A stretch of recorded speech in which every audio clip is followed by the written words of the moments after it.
안녕하세요, 클캣입니다. 이번 시간에는 응급처치에 대해서 살펴보겠습니다. 응급처치는 의료진이 오기 전에 위급한 상황에 놓인 환자한테 즉각적이고 임시적인 처치를 하는 것을 응급처치라고 해요. 응급처치를 하는 이유는 아래와 같은데요. 긴급한 환자라면 생명을 일단 구하는 역할을 하고요. 다쳤으니까 아파하고 되게 불안해하는데 그거를 감소시켜주는 역할도 합니다. 또 위급한 부상 부위를 응급처치를 함으로써 치료기간을 단축시킬 수 있는데요. 응급처치를 하고 나서 의사한테 넘겨주면 이게 치료하는 데 도움이 돼서 빠른 회복이 가능합니다. 또 현장에서 처치를 잘 해두면 의료비도 절감되는 효과가 있는데요. 2차, 3차적으로 질환이 커지는 걸 응급처치로 방지할 수가 있죠.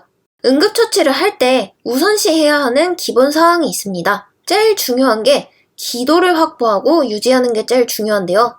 구강 내에 이물질이 있다면 기침을 유도하거나 기침을 못하는 상황이다 하면 하임리히법으로 복부를 압박해서 이물질을 뱉어낼 수 있도록 도와줘야 돼요. 또 구토를 한다 하면 옆으로 고개를 돌려가지고 구토물을 흡인하지 않게 해줘야 되는데요. 잘못해서 구토하는 걸 들이마시게 되면 질식 위험이 있겠죠. 이물질이 제거됐다면 머리를 뒤로 젖히고 턱을 위로 당겨줘서 기도가 활짝 열릴 수 있게 유지를 시켜줍니다. 이때 접은 옷가지를 환자 목 뒤에 베개처럼 받쳐주면 기도를 좀 더 편안하게 유지시켜줄 수 있죠.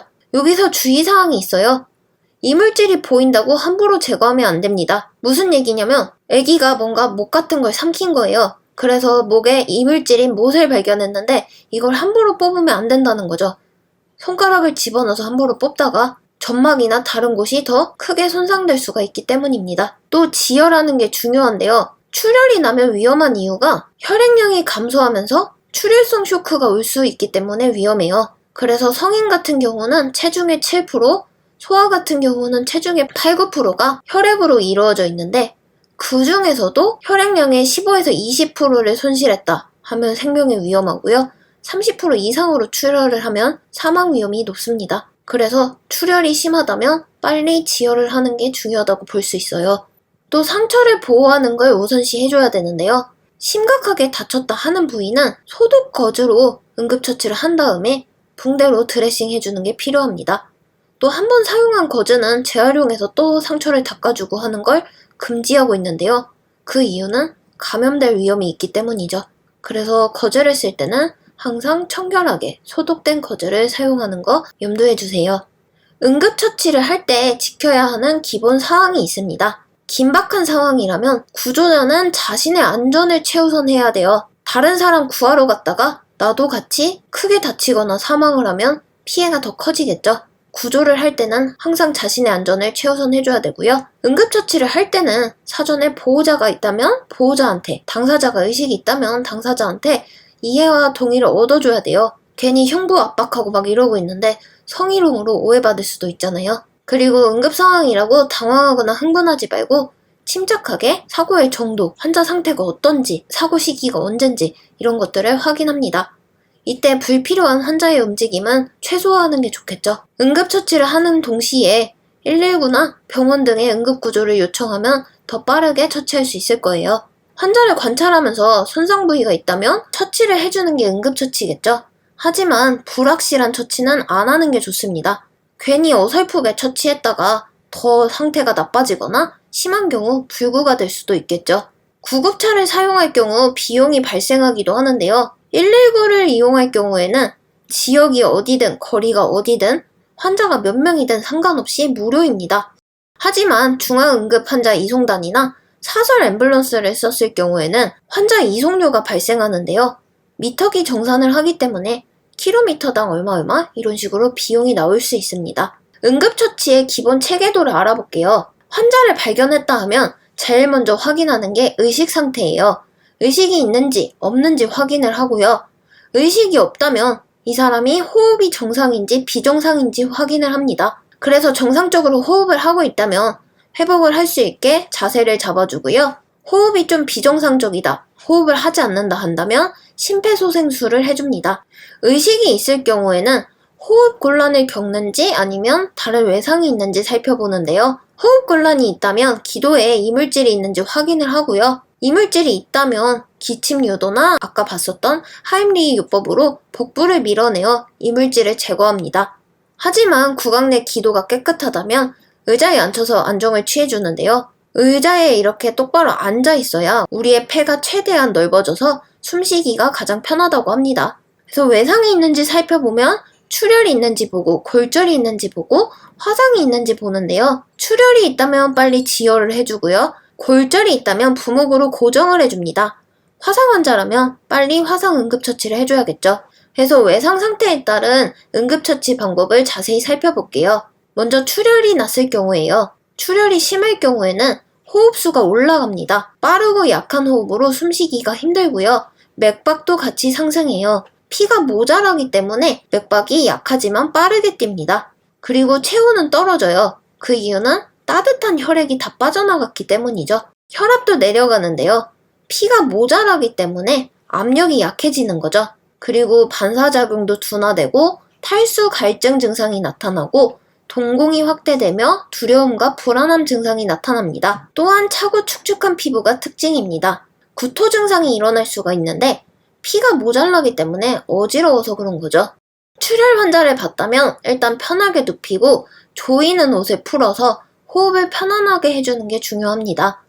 손상 부위가 있다면 심장보다 좀 높게 올려주는 게 좋은데요. 심장에서 아무래도 피를 보내는데 위로 올려보내는 건 힘들겠죠. 그래서 상대적으로 출혈이 좀 덜 나게 됩니다. 그리고 출혈 부위에 차가운 찜질을 해주면 지혈 효과가 있어요. 따뜻한 피가 다 빠져나가서 체온이 하강하기 때문에 보온을 해주는 게 필요합니다. 이때 조심해줘야 되는 게 괜히 보온을 한다고 난로를 직접 쬐주거나 전기장판을 출혈 부위에 직접 대주는 건 금지하는 게 좋겠죠. 그리고 환자가 놀랄 수 있으니 최대한 안정감을 찾도록 도와주도록 합니다. 출혈 시 응급처치하는 방법은 크게 3가지가 있어요. 첫 번째는 압박하는 방법이에요. 출혈 부위를 직접 눌러서 지혈하는 거죠. 우리 그래서 주사 같은 거 맞고 나면 알코올 솜으로 출혈 부위 꾹 누르라고 하잖아요. 그것처럼 소독된 거즈로 출혈 부위를 덮은 다음 직접 꾹 눌러서 지혈을 할 수도 있고요. 압박 붕대를 감아서 자동으로 출혈 부위가 압박되도록 해서 지혈하는 방법도 있어요. 여기 출혈 부위가 있다면 거즈를 덮고 붕대를 이렇게 감아주면 출혈 부위가 자동으로 눌리면서 지혈이 되겠죠. 또 출혈 부위를 높게 들어줄수록 출혈이 좀 덜해요. 아무래도 심장보다 높여주기 때문에 피가 빠져나가는 걸 방지해주는 거죠. 지혈 때는 절단 같은 대출혈이 나가지고 어떻게 지혈을 할 방법이 없다. 이럴 때 최후의 방법으로 쓰는데요.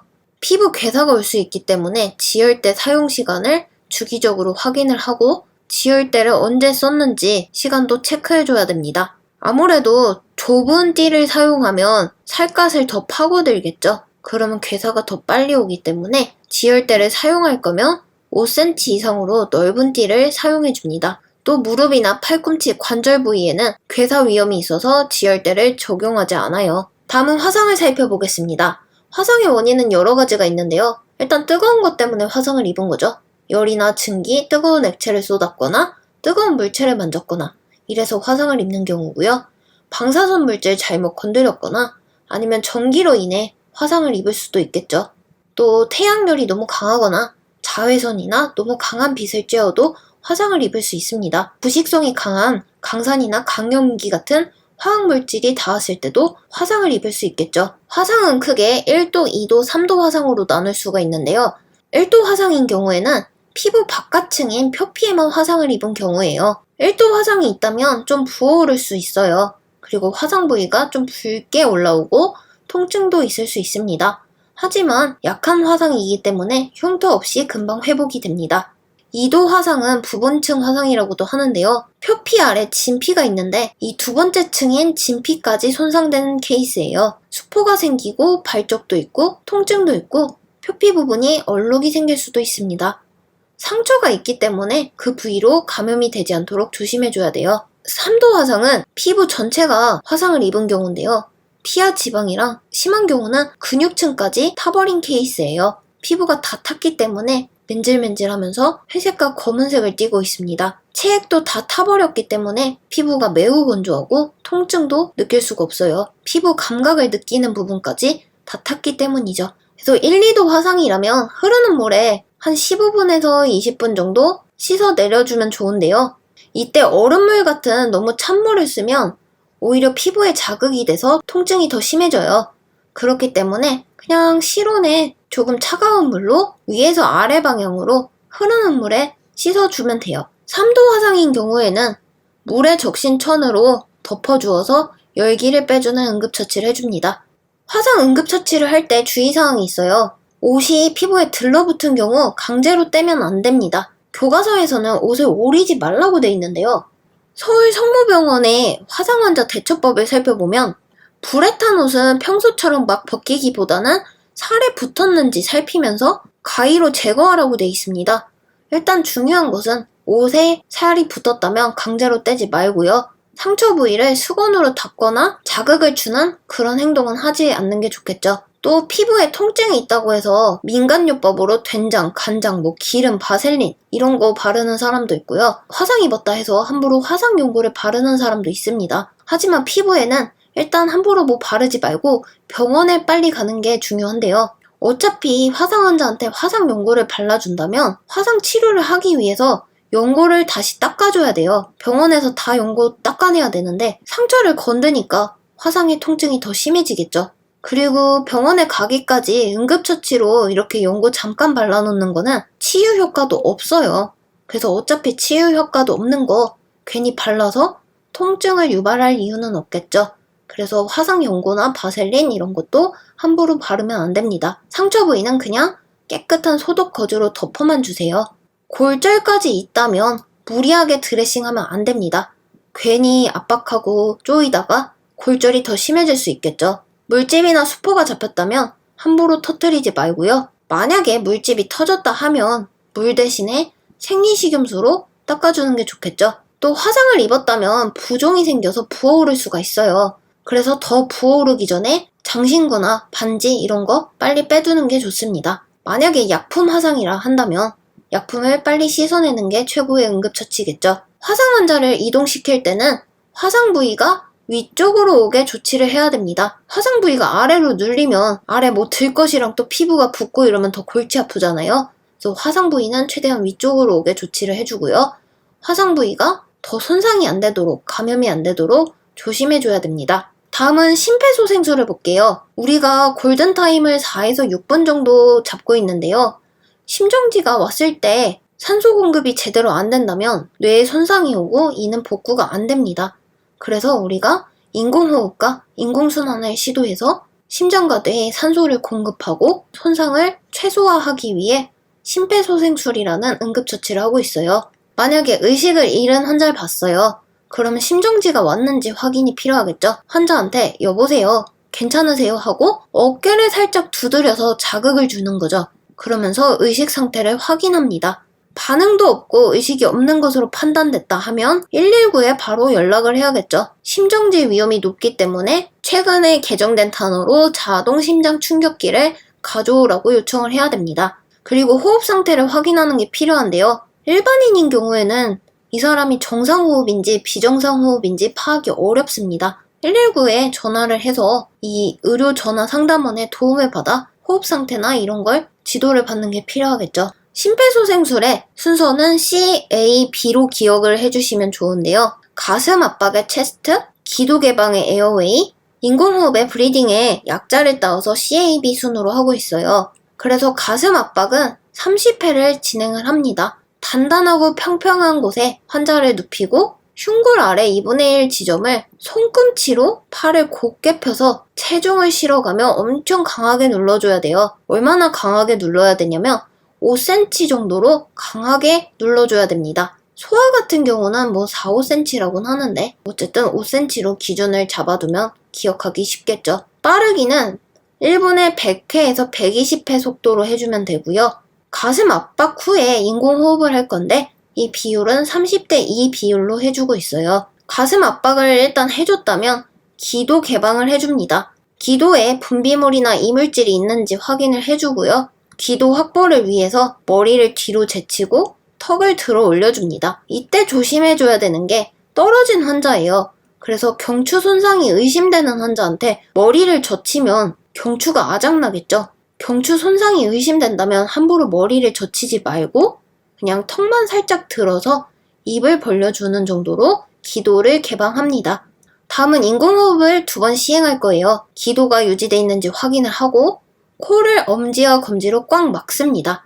그리고 입을 완전히 덮어줘야 돼요. 그래야 공기가 새지 않겠죠. 1초 동안 가슴이 충분히 부풀어 오르는지 확인을 하면서 호흡을 하고요. 2번 불어넣습니다. 참고로 물에 빠진 사람은 기도 개방, 인공호흡, 가슴 압박 순으로 하는데 이건 너무 간 내용이고요. 일반적으로는 CAB 순으로 한다라고 기억을 해주면 좋을 것 같아요. 인공호흡을 잘 못하거나 아니면 꺼려지는 경우에는 생략하고 가슴 압박만 시행하기도 합니다. 책에 심폐소생술 5주기 이런 얘기가 나와 있는데요.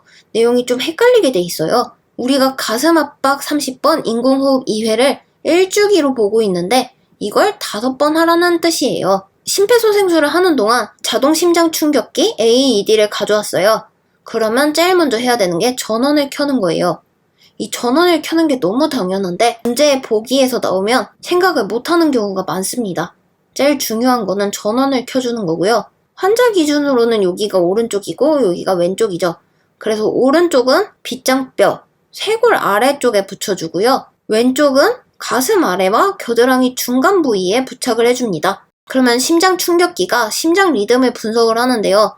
분석 중이라는 음성 지시가 나오면 손을 떼줘야 돼요. 안 그러면 부정확하게 나오겠죠. 그래서 얘가 또 음성 지시를 해줄 건데 제세동이 필요합니다 하면 제세동을 할 거기 때문에 심장 충격을 줄 거기 때문에 심장 충격기가 자동으로 충전이 됩니다. 그래서 이 충전되는 동안 놀고 있으면 안 되잖아요. 그래서 가슴 압박을 계속 해줍니다. 그리고 심장 충격기가 제세동이 필요하지 않다고 한다면 심폐소생술만 반복해서 시행해주면 돼요. 심폐소생술을 하는 동안 심장 충격기가 충전이 완료됐다면 제세동 버튼이 깜빡깜빡 거릴 건데요. 이때 그걸 빨리 누르는 게 아니라 다른 사람들이 환자한테 떨어졌는지 확인을 한 다음에 버튼을 눌러줘야 됩니다. 그래서 제세동, 심장 충격을 시행했다면 다시 흉부 압박, 인공호흡을 반복을 해줍니다. 그동안 심장 충격기는 2분마다 심장 리듬을 반복적으로 분석을 하고 제세동이 필요한지 필요하지 않은지 판단을 해줄 거예요. 그래서 음성 지시에 맞게 응급처치를 해주면 되고요. 119가 도착하기 전까지 심폐소생술을 반복적으로 시행해주면 됩니다. 현장에서 환자를 발견했다면 제일 먼저 의식을 확인하는 거죠. 어깨를 두드려 보면서 괜찮으세요? 여보세요? 하면서 자극을 줬을 때 반응이 없다면 구조 요청을 합니다. 119에 신고를 하는 동시에 주변에 자동심장 충격기를 가져오라고 요청을 하는 거죠. 그리고 구급 요원의 조언에 따라 응급처치를 해주면 되는데요. 호흡을 확인했을 때 정상적으로 호흡을 한다면 관찰하면서 구급대원을 기다리면 되고요. 호흡이 없거나 비정상이라면 심폐소생술을 시행합니다. 5cm 깊이로 분당 100에서 120회 속도로 가슴 압박을 해주고요. 기도 확보를 해주고 인공호흡이 가능하다면 30대 2의 비율로 가슴 압박과 인공호흡을 시행해주면 좋아요. 물론 인공호흡이 어렵다 한다면 가슴 압박만 해주는 거죠. 그래서 심장 충격기가 도착했다면 제일 먼저 해야 되는 게 전원 켜는 거예요. 이게 당황하면 헷갈리고 패드부터 부착하는데 전원을 켜는 게 제일 중요합니다. 전원을 켜면 음성 지시가 나올 거예요. 패드 부착하세요, 어디에 부착하세요 이렇게 나오거든요. 그 음성 지시에 맞게 따라주면 되고요. 심장 충격기가 심장 리듬을 분석할 때 심장 충격이 불필요하다고 한다면 계속 심폐소생술 해주면 되고요. 제세동, 심장 충격이 필요합니다 한다면 제세동 해준 다음에 다시 심폐소생술 이거 반복해주면 됩니다. 간단하게 응급처치에 관한 요점 정리를 살펴보았는데요. 한번 문제를 살펴볼게요. 진피의 모세혈관까지 손상되어 물집이 터져 감염 위험이 높은 화상은 몇 도인가?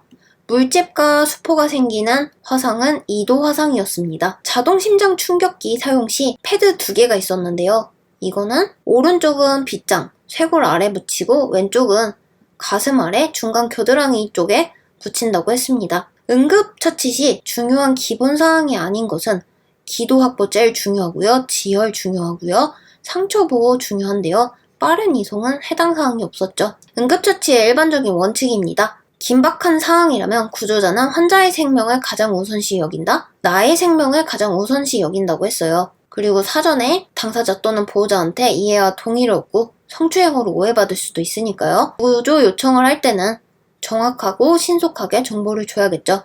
이 부분이 헷갈리기 쉬웠을 거예요. 119 구급차는 무료로 이용할 수 있습니다. 중앙응급 환자 이송단이나 사설 앰뷸런스는 미터로 요금이 징수되죠. 환자를 발견하면 제일 먼저 확인하는 게 의식 여부를 확인하는데요. 응급처치 체계도를 살펴보면 환자를 발견했다면 의식이 있는지 없는지 이것부터 분류를 해서 확인을 합니다. 출혈 시 나타날 수 있는 증상을 알아두는 게 필요한데요. 호흡과 맥박이 빨라지고 불규칙해지죠. 체온도 떨어지고 호흡곤란이 일어나고요. 혈압은 점점 떨어지죠. 피가 모자라기 때문에 압력이 떨어져요. 피부는 차고 축축하고 창백해지긴 하는데 혈압은 점점 떨어지기 때문에 3번이 오답이죠. 또 동공이 확대되고 두려움과 불안감이 생길 수 있죠. 출혈 시 응급처치법으로 잘못된 거 골라주는 건데 직접 압박을 할 수도 있고 지혈대를 사용할 수도 있고 출혈 부위를 좀 위쪽으로 눌러주는 것도 도움이 되죠. 그리고 출혈 부위를 심장보다 높게 들어주는 것도 도움이 됩니다. 하지만 부목 사용은 골절 환자를 위한 응급처치죠. 절단처럼 대출혈이 나서 지혈이 안 된다. 최후의 수단으로 지혈대를 사용합니다. 환자 기도 유지를 위한 방법이에요. 이물질이 있다면 기침을 유도하고요. 기침이 어렵다면 하임리히법을 실시합니다. 이 이물질을 발견했다고 손가락을 넣어서 막 꺼내는 그런 행동을 하면 좀 위험해요. 구토를 한다면 구토를 흡인하고 먹을 수 있으니까 그러면 질식 위험이 있기 때문에 고개를 옆으로 돌려줍니다. 화상 환자의 응급처치로 잘못된 거 살펴볼게요. 일단 화상 환자는 옷을 빨리 벗겨내야 돼요. 계속 두게 되면 옷이 화상 부위에 늘러붙어서 나중에 굳어버리면 그거 떼기 골치 아프거든요. 빨리 옷을 벗기려면 가위로 훅 잘라가지고 옷을 벗기는데 만약에 피부에 달라붙었다면 이걸 막 옷 잘라내느라 시간 낭비하지 말고 빨리 병원에 가라는 거죠. 이 옷을 잘라내라는 표현이 조금 애매하긴 해요. 경우에 따라서는 달라붙은 부위 빼놓고 옷을 잘라내라는 응급처치도 있는데 일단 교과서상에서는 무리하게 옷을 잘라내려고 하지 말고 병원에 가라라는 의미로 옷을 잘라내지 말라고 되어 있습니다. 상처 부위를 수건이나 천으로 닦는 행위도 금지고요. 그래서 소독거즈로 덮어주고요. 수포가 있다면 감염되니까 터뜨리지 않도록 조심해주고 1도 화상이라면 흐르는 물에 15분, 20분 동안 이렇게 씻어주면 열기가 빠져나가겠죠. 화상 환자의 응급처치로 잘못된 것은 상처가 있다면 물보다는 생리식염수가 더 좋고요. 소독거즈로 덮어주고요. 단단하게 고정하기보다는 그냥 거즈로 덮어주는 정도로 충분해요. 오히려 부종이 있기 때문에 더 부어오르기 전에 옷도 헐렁하게 해주고 반지나 다른 액세서리도 미리 빼주는 게 좋죠. 화상 부위에 괜히 화상연고, 바셀린, 이상한 물질 함부로 바르면 위험하다고 했습니다. 심폐소생술의 기본 순서를 알아두는 게 중요한데 C, A, B 이렇게 기억을 해야 돼요.